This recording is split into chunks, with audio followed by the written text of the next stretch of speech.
주신 말씀의 제목은 열왕기상 강의 왕들의 이야기 네 번째, 솔로몬 끝이 어떻게 되었나라는 제목으로 함께 말씀을 나누기를 원합니다. 한자를 한번 띄워주실래요? 용두삼이라는 한자가 있습니다. 너무나 잘 아시죠? 시작은 용의 머리처럼 웅장하나 끝이 뱀의 꼬리처럼 빈약하기 그지없다라는 뜻에서 나온 한자 표현인데요. 이것은 처음보다 마지막이 중요하다는 것을 강조하기 위함입니다. 미국 속담에 이런 이야기가 있죠. He who laughs last laughs best. 마지막에 웃는 자가 가장 잘 웃는 자다. 그런 이야기죠. 잘 아시는 것처럼. 우리가 축구를 보면, 축구를 볼 때도 그런 일이 있어요. 3대0으로 이기고 있다가 나중에 4대3으로 지는 경우가 종종 있잖아요. 그렇죠? 야구에도 또 이런 이야기가 있습니다. 9회 말 투아웃부터. 이 마지막이 그만큼 중요하다는 말씀이죠. 지금까지 어떻게 왔던지 마무리를 잘하고 완주하는 게 정말 중요하다는 말씀인데요. 성경의 인물 중에 보면 마지막이 참 안타까운 한 사람이 있습니다. 뭐 여러 사람이 있지만 그 중에 한 사람인데 왕인데 누굽니까? 사울 왕이죠. 처음에 이렇게 왕으로 지목됐잖아요. 그래서 내가 어떻게 이 왕의 직분을 감당합니까? 라고 겸손하게 숨는 그런 모습을 가지고 있었습니다. 그러나 이스라엘의 초대 왕이 되고 나서요, 그가 어떻게 합니까? 하나님의 말씀에 불순종하여 교만함으로 하나님께 버림받는 인생이 되고 말아요. 수십 년이라는 그 시간을 다윗을 죽이는 그 일에 혈안이 되어서 그 시간들을 낭비하고 최후에는 비참한 최후를 맞이하고 맙니다. 성경의 인물 중에 한 명 더 끝이 또 좋지 않은 한 사람이 있습니다. 왕인데요. 누굴까요? 맞습니다. 솔로몬입니다. 우리가 오늘 볼 말씀인데요. 처음 솔로몬의 시작은 어땠습니까? 수많은 반란 가운데서도 왕이 되잖아요. 왕세일 10이었는데 그래도 은혜 가운데 왕이 됩니다.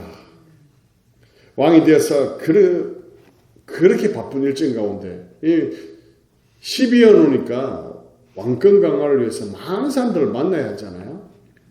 그런 바쁜 일정 속에서도 뭘 하죠? 1,000번제를 드리잖아요. 1,000번제를 드리며 그 에너지와 마음을 다 하나님께 쏟아냅니다. 오직 하나님만을 사랑했습니다. 하나님은 그 사랑에 감복되어 가지고 직접 나타나셔서 내가 너에게 무엇을 줄까? 이렇게 물으시잖아요. 모세 이후로 유일하게 직접 나타나셔서 너에게 무엇을 줄까 물으셨다는 것이죠. 얼마나 이 솔로몬에게 감동되었으면 그렇게 했었을까요? 솔로몬의 그 시작은요, 정말 스펙타클합니다. 감동적입니다. 버라이어티합니다. 멋집니다. 솔로몬은요, 그거로 끝이 아니었어요. 하나님으로부터 지혜를 받잖아요. 그죠? 그래서 정말 풀기 힘든 문제들을, 재판들을 누워서 떡먹기처럼 해결해 버립니다. 10장에 보면 시바 여왕이 방문하는데요. 솔로몬에게 얼마나 지혜가 뛰어난지 난제들을 묻기 시작합니다. 그러나 솔로몬의 막힘없는 그 답변과 수려한 언변에 시바 여왕이 그냥 뿅 가고 말아요. 거기에다가 수려하고 웅장한 건축물들을 짓기 시작하는데요. 무엇보다 최고의 절정이 뭡니까? 바로 왕궁과 성전 건축이에요. 성전 건축은 7년에 걸쳐서 이렇게 만들어졌는데 시바의 왕이 그 성전의 그 층계만을 보고도 입이 떡 벌어져 가지고 아무 말도 못해요. 이것을 통해서 다윗보다 솔로몬은 더 유명해졌습니다. 모세보다도 훨씬 더 유명해집니다. 그리고 이 성전 건축을 다 마치고 봉헌 예배를 드릴 때 어떻게 합니까? 지난번도 말씀을 드렸지만 두 손을 들고 하나님 앞에 간절하게 겸손하게 하나님밖에 없습니다. 고백하는 기도를 드립니다. 그리고 백성을 위해서, 나라를 위해서, 심지어는 이방 백성들을 위해서 하나님 이 성전에 와서 기도하면, 아니 심지어는 이 성전을 바라보고 기도하면 기도를 들어주십시오. 죄를 용서해 주십시오. 고난을 물리쳐 주시고 질병을 물리쳐 주시고 문제들을 해결해 달라고 간절히 기도하잖아요.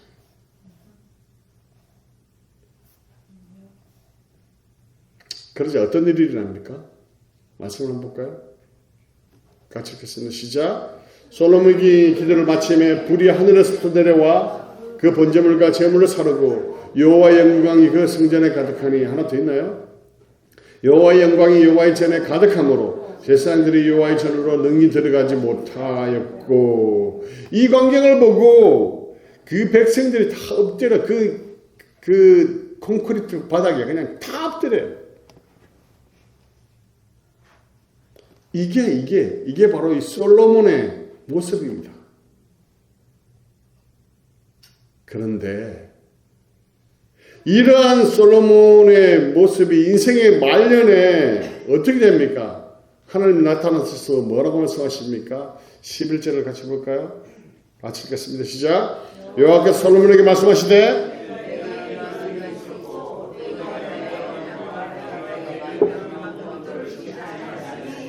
내가 반드시 이 나라를 내게 빼앗아 내 신하에게 주리라. 아니 이게 어떻게 된 일입니까? 내가 반드시 이 나라를 내게서 빼앗아 내 신하에게 주리라 이렇게 말씀하고 있다는 것이죠.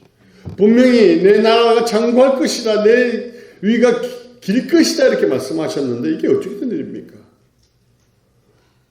말씀을 보면 내가 내 언약을 지키지 아니하였고 내게 이러한 일이 있었다 이렇게 말씀하고 있죠. 이러한 일이 어떤 일이었을까요? 말씀을 한번 볼까요? 같이 읽겠습니다. 시작. 솔로몬 왕이 바로의 딸 외에 이방의 많은 여인을 사랑하였으니 곧 모압과 암몬과 에돔과 시돈과 헷 여인이라. 하나 더 넘겨주실래요? 시작. 여호와께서 일찍이 이 여러 백성에 대하여 이스라엘 자손에게 말씀하시기를 너희는 그들과 서로 통혼하지 말며 그들도 너희와 서로 통혼하게 하지 말라. 그들이 반드시 너희 마음을 돌려 그들의 신들을 따르게 하리라 하셨으나 솔로몬이 그들을 사랑하였더라. 한숨이 훅 나시죠? 이것은요, 신명기 17장 17절의 말씀으로 왕으로서 하지 말아야 할 일에 대한 말씀이거든요. 신명기에서 이미 이 말씀을 드렸습니다. 잠깐 볼까요? 시작. 그에게 아내를 많이 두어 그의 마음이 미혹되게 하지 말 것이며 자기를 위하여 연금을 쌓지 말 것이니라. 이 말씀을 신명기에서 이미 줬다는 것이죠. 이러한 말씀에도 불구하고요, 분명히 이 말씀을 솔로몬은 알고 있었습니다. 이 말씀에도 불구하고 3절의 말씀을 한번 볼까요? 어떻게 됩니까? 시작. 왕은 후궁이 700명이요 첩이 300명이라. 그의 여인들이 왕의 마음을 돌아서게 하였더라. 1000명. 이거는 완전히 중독 수준입니다. 후궁이라 하면 정식으로 결혼한 사람을 말해요. 첩은 결혼식을 하지 않은 사람을 이야기합니다. 거의 외국에 있는 공주들을 그냥 슈퍼마켓에서 이렇게 주워 담듯이 이렇게 주워 담은 것 같아요. 어떤 때는 하루에 결혼식을 2번씩 치르고 어떤 경우는 얼굴도 보지 않고 그냥 막 데려왔어요. 자, 이 모습을 보면서 한편으로는 솔로몬 대단한 사람이다 이런 생각이 듭니다. 왜냐하면 한 명도 모시고 살기 참 힘든데 1000명을 데리고 사시다니 그렇지 않습니까? 한 분도 진짜 모시고 살기가 너무 힘든데 어떻게 1000명을 데리고 삽니까? 1000명을. 물론 이 솔로몬의 의도는 정략적 결혼을 통해서 국방을 튼튼히 하려는 목적도 있지만 솔로몬이 많은 것을 놓치고 있는 것이죠. 왜 하나님께서 많은 아내를 두지 말라고 했는지 그 뜻을 제대로 알지 못했다는 것입니다. 어쩌면 솔로몬은 젊었을 때는 충분히 자신이 컨트롤하고 신앙을 지키며 여인들의 요구를 거절할 수 있었을지 모르겠습니다. 그러나 사진을 한번 보실까요? 같이 읽겠습니다. 시작. 솔로몬의 나이가 많을 때에 그의 여인들이 그의 마음을 돌려 다른 신들을 따르게 하였으므로 왕의 마음이 그의 아버지 다윗의 마음 같지 아니하여 그의 하나님 여호와 앞에 온전하지 못하였으니. 여기서 보면 솔로몬의 나이가 많을 때라고 이렇게 되어 있습니다. 이제는 나이가 많아지면 여러 가지로 여인들에게를 이길 수가 없습니다. 아니 뭐 현실적으로 살아보니까 진짜 그렇더라고요. 나이가 점점 들면 들수록 여기 남자 3분밖에 결혼한 친구 말고 계셔서 아시겠지만 점점 남자는 힘이 빠져가고 점점 여성화돼가고 여자분들은 점점 남성화되어가고 힘이 세어져가고 이길 수가 없습니다. 도저히. 또 하나의 측면은요. 솔로몬이 나이가 많아질 때까지 쌓아온 죄로 인하여서 더 이상 감당할 수 없어졌다는 의미를 가지고 있습니다. 처음에는요. 날씬했는데 갑자기 어느 날 몸무게 재더니 10kg나 늘었네? 내가 왜 이렇게 살이 쪘지? 이런 사람들이 있습니다. 근데 그 사람의 삶을 이렇게 쫙 보면요.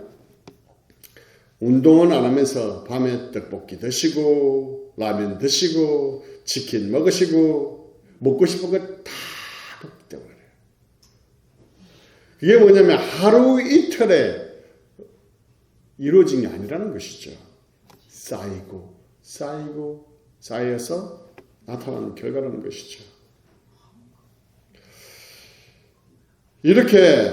그렇게 하나님을 사랑하며 거룩함을 추구하던 그 솔로몬도요. 많은 여인들로 인해서 마음을 빼앗기고 맙니다. 그런데 그 마음을 빼앗긴 것이 한 번에 이렇게 막 확 빼앗긴 것이 아니라 서서히 일어나서 말 수 있어요. 오늘 우리가 읽은 말씀에 보면 마음을 돌려라는 단어가 4번씩에 걸쳐 나옵니다. 2절, 3절, 4절, 9절에 나오는데요. 너희 마음을 돌려 왕의 마음을 돌아서게 그의 마음을 돌려 솔로몬의 마음을 돌려 이렇게 반복해서 나오고 있거든요. 신앙은요 절대로 한 번에 이렇게 확 무너지지 않아요. 서서히 무너진다는 것이죠. 하나님을 사랑했던 그 열정의 그 솔로몬의 마음이 서서히 조금씩 여인에게로 넘어가고 그 여인을 향했던 마음은 조금씩 점점 우상으로 넘어가게 됐다는 것입니다. 그러자 상상도 할 수 없는 일이 벌어져요. 5절 한번 보실까요? 읽겠습니다. 시작. 이는 시돈 사람의 여신 아스다스를 따르고 암몬 사람의 가정한 밀곰을 따름이라. 넘겨주세요. 솔로몬이 여호와의 눈앞에 악을 행하여 그의 아버지 다윗이 여호와를 온전히 따른 같이 따르지 아니하고 그 다음에요. 모압의 가정한 그못을 위하여 예루살렘 앞에 산당을 지었고 또 암몬 자손의 가정한 몰록을 위하여 그와 같이 하였으며 그 다음에 그가 또 그의 이방 여인을 위하여 다 그같이 한지라. 그들이 자기 신들에게 부정하며 제사하였더라. 아니 이게 솔로몬의 모습이란 말입니까? 아니 어떻게 이런 우상들을 솔로몬이 섬길 수 있을까요? 여기서 나오는 아스타토스의 신과 밀곰과 몰렉은요 잔인하게 아이들을 제물로 바치는 그런 우상이에요. 심지어는 자기 아들을, 자기 자식들을 제물로 바치는 그런 우상 숭배입니다. 특별히 또한 이 가나안에서의 우상 숭배는요, 굉장히 엄란했습니다. 아주 엄란하고 추악했습니다. 그 성전 앞에서 그런 성적인 행위들을 해야지 신인 기뻐하고 한다라고 해서 그런 행위를 행했던 그 우상들입니다. 그런데 솔로몬이 이러한 신들을 위해서 산당을 지었다는 거예요. 그리고 그것에 제사를 드렸다는 것이죠. 솔로몬이 갈 만큼 갔다는 거예요. 크로스 라인을 넘어선 거죠, 이미. 이러한 모습을 보면서 우리는 이러한 궁금증이 들 거예요. 아니, 저렇게 되도록 왜 솔로몬을 그냥 두셨을까? 그런 의문이 들 거예요. 9절 한번 볼까요? 같이 읽겠습니다. 시작. 여호와께서 일찍이 2번이나 그에게 나타나시고, 2번이나 나타나셨다는 거예요. 언제 나타나셨나요? 첫 번째가 3장 14절 볼게요. 1왕기상 14절 시작. 내가 만일 내 아버지 다윗이 행함같이 내 길로 행하며 내 법도와 명령을 지키면 내가 또 내 날을 길게 하리라. 이때 무슨 말씀입니까? 솔로몬이 1천번 제사를 드리고 나서 나타나셔서 지혜뿐만 아니고 부와 영광과 장수를 다 주시잖아요. 그래 평생에 너 같은 자가 없을 것이다, 왕이 없을 것이다 라고 조건부로, 제가 설명드릴 때 그랬었죠. 조건부로 복을 말씀하셨는데요. 그게 뭡니까? 내가 만일 내 아버지 다윗이 행함같이 내 길로 행하면, 내 법도와 명령을 지키면 내 날이 길 거다. 이렇게 이미 하나님께서 경고 비슷하게 말씀하셨단 말이에요. 복을 하시면서, 주시면서. 그러면 두 번째는 언제 나타나셨습니까? 넘겨주세요. 시작. 여호와께서 전에 기브온에서 나타나신 같이 다시 솔로몬에게 나타나사, 이때가 어떤 때입니까? 넘겨주세요. 시작. 내가 만일 내 아버지 다윗이 행함같이 마음을 온전히 하고 바르게 하여 내 앞에서 행하며 내가 내게 명령한 대로 온갖 일에 순종하여 내 법도와 율례를 지키면, 그 다음에요, 내가 내 아버지 다윗에게 말하기를 이스라엘의 왕위에 오를 사람이 내게서 끊어지지 아니하니라 한 대로 내 이스라엘의 왕위를 영원히 견고하게 하려니와, 또는 주세요. 만일 너희가 너희 자손이 아주 돌아서서 나를 따르지 아니하며 내가 내 앞에 둔 나의 계명과 법도를 지키지 아니하고 가서 다른 신을 섬겨 그것을 경배하며, 하나 더요, 마지막으로 내가 이스라엘을 내가 그들에게 줄 땅에서 끊어버릴 것이요 내 이름을 위하여 내가 거룩하게 구별한 이 성전이라도 내 앞에서 던져버리리니 이스라엘은 모든 민족 가운데서 속담거리와 이야기거리가 될 것이며. 이 말씀이 언제 했던 겁니까?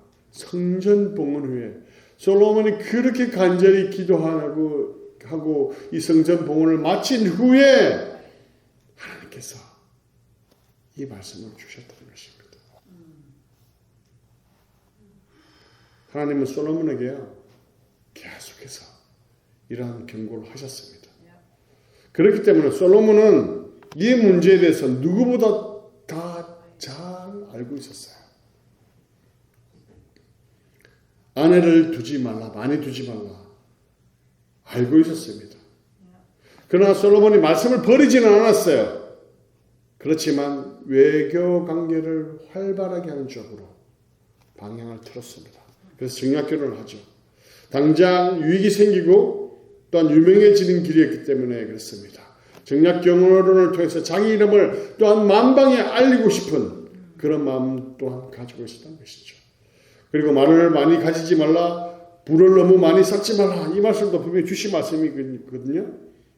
그런데 이것도 마찬가지예요. 신앙을 버리지는 않았습니다. 그러나 성을 더욱더 튼튼히 쌓고요, 병거나 무기를 많이 사놓았고 국방을 튼튼하게 하는 것이 필요했다고 생각했던 것입니다. 그러나요, 성경의 표현을 잘 보시면요, 전혀 아무것도 가지지 말라고 말씀하신 게 아니에요. 준비를 해야죠. 그렇지만 뭐라고 이야기합니까? 많이 가지지 말라. 불을 하나도 쌓지 말고 가지지 말라고 하지 않았습니다. 너무 많이 쌓지 말라, 이렇게 말씀하셨거든요. 그것이 의미하는 게 뭡니까? 너무 많이 가지면 그것을 의지하기 때문에 그렇습니다. 마음이 느긋해지고 여유가 있어지고 방만해지고 그러면 어떻게 합니까? 왕이나 백성들이 함께 하나님께 기도하는 시간들이 점점점 줄어든다는 것이죠. 자기가 가지고 있는 것으로 그 문제를 다 해결하고 풀기 때문에 그렇습니다. 그런데 우리가 잘 아는 것처럼요. 한 나라를 무기와 성으로 지킬 수 있습니까? 군사력으로 지킬 수 있나요? 아니에요. 하나님을 바라보고 의지할 때 하나님께서 지켜주시고 보호하시고 하신다는 것이죠. 솔로몬은 그렇게 생각했습니다. 현재로서는 자기에게 일하는 것들이 아무 문제가 되지 않았기 때문에 충분히 이러한 상황들을 컨트롤할 수 있다고 생각했기 때문에 자만했고요. 교만했습니다. 그리고 계속적인 경고를 무시합니다. 점점점 말씀을 알고 있지만 말씀은 누구보다 잘 알고 있었지만 그 말씀대로 살아낼 능력들이 점점점 그 힘들이 파워가 점점점 줄어가고 있다는 것을 알지 못했던 것이죠. 그런 이야기를 많이 하죠. 개구리를 뜨뜻한 물에 넣으면 좋다고 가만히 있습니다. 그러나 계속 해가지고 이 개구리를 잡죠. 그죠? 그거 같습니다. 결국 솔로몬의 그 끝이 어떻게 됩니까? 오늘 읽었던 말씀인데요. 같이 읽겠습니다. 넘겨주세요. 시작. 여호와께서 솔로몬에게 말씀하시되 내게 이러한 일이 있었고 또 내가 내 언약과 내가 내게 명령한 법도를 지키지 아니하였으니 내가 반드시 이 나라를 내게서 빼앗아 내 신하에게 주리라. 우리가 읽지는 않았지만요. 14절부터는요. 하나님께서 세워놓았던 그 보호막들이 서서히 걷어지는 것을 볼 수 있습니다. 그 봉인되고 하나님께서 붙잡고 있었던 그 적들의 그 보호막들이 풀려나기 시작합니다. 에돔 사람 하닷이 일어나기 시작합니다. 그리고 수리아 왕 르손이 이스라엘을 대적하고 괴롭히기 시작합니다. 솔로몬의 신하 느밧의 아들 여로보암이 또 솔로몬 왕을 대적합니다. 결국 유다는 줄어서 10분의 1이 됩니다. 그리고 그 확대된 신하 여로보암이 10분의 9를 차지하는 결과를 우리가 볼 수 있습니다. 사랑하는 여러분, 솔로몬의 그 끝을 보면서 어떤 마음이 드십니까? 하나님을 사랑함으로 그 일천번제를 드렸던 그 솔로몬, 성전을 건축하고 그 감사와 기쁨으로 그 간절함으로 올려드렸던 기도, 그 처음은 아름다웠습니다. 열정적이었습니다. 사랑스러웠습니다. 그 솔로몬의 영생의 끝은요, 바람 빠진 포도처럼 되어버렸어. 어제 화려하게 피었다가 시들어 버린, 그래서 딱딱해져 버린 들꽃처럼 허무하고 허무하고 허무해지고 말았습니다. 이런 한자 수구가 있습니다. 보여주세요. 유종지미. 어떤 일을 시작했으면 마무리를 아름답게 잘하라 라는 뜻입니다. 우리는 왜 끝이 이렇게 좋아야 할까요? 우리가 끝나고 나면 끝난 것이 아니에요. 우리에게는 하나님의 평가가 반드시 있다는 것입니다. 반드시 하나님의 그 심판대 앞에 우리가 서야 한다는 것입니다. 그렇기 때문에 우리의 신앙은 용두사미가 아니라 유종지미가 되어야 한다는 거예요.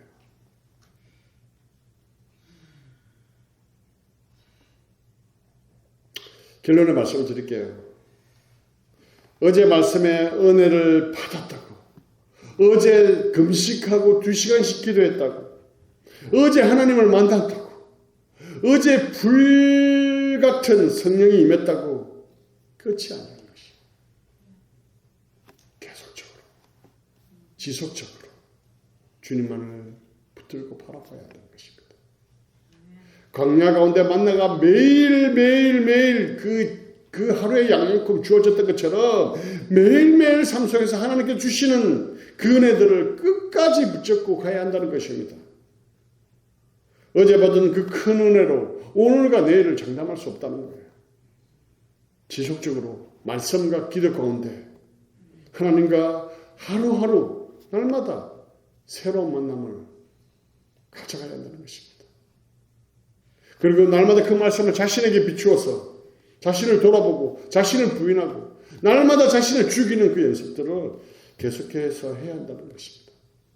겸손하게 자신을 낮추고 날마다 은혜를 구해야 한다는 것이죠. 그렇게 끝까지 주님이 오시는 그날까지 이 길을 가야 한다는 것입니다. 우리는 처음보다 끝이 좋은 신앙인이 되어야 할 것입니다. 처음에 그 화려함이 아니라 지속적인 신실함으로 꾸준히 끝까지 이 길을 따라가야 합니다. 이 길을 가다 보면요, 세상에 많은 유혹들이 있을 것입니다. 딴 사람들은 잘 살고, 딴 사람들은 자녀를 잘 키우고, 잘났고, 크고, 으뜸되고, 많은 쉬운 길들이 유혹을 하게 될 것입니다. 그럴 때마다 주님을 바라보며 누가 뭐라고 하든 이 길을 끝까지 가야 할 것입니다. 사랑하는 성도 여러분, 끝이 좋은 여러분 되시기를 간절히 축원합니다. 용두삼위가 아니라 유종지미를 이루는 여러분 되시기를 간절히 축원합니다. 그러기 위해서 끝까지 주님만을 바라보시고 말씀과 기도 가운데 이 길을 달려가시는, 그래서 하나님께서 여러분을 기뻐하시는 그런 여러분 되시기를 주님의 이름으로 간절히 축원합니다.